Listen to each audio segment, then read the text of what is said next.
মা মা মা কি হয়েছে কি? একটা ছেলে বৌমা তুমি এখানে আগে বসো তো। এই তুই আগে এক গ্লাস জল নিয়ে আয় তো। এই নাও জল। এইবার বলো তো বৌমা কি হয়েছে? মা একটা ছেলে 3 দিন ধরে আমাকে ফলো করছে, আমার খুব ভয় করছে মা।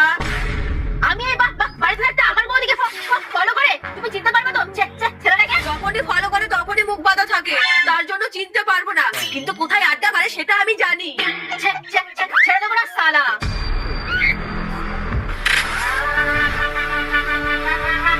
চলো দাঁড়া, তোদেরকে আমি ছোটবেলা থেকে কি শিখিয়েছি জানিস না? রাগের মাথায় কিছু করতে নেই। কিন্তু মা এদেরকে তো একটু শিক্ষা দেওয়া দরকার, তাহলে আজকে আমাকে ফলো করছে তাকে অন্য কাউকে করবে। হ্যাঁ চলো দাঁড়া, সবসময় ঠান্ডা মাথায় সিদ্ধান্ত নিতে হয় বুঝলি, না হলে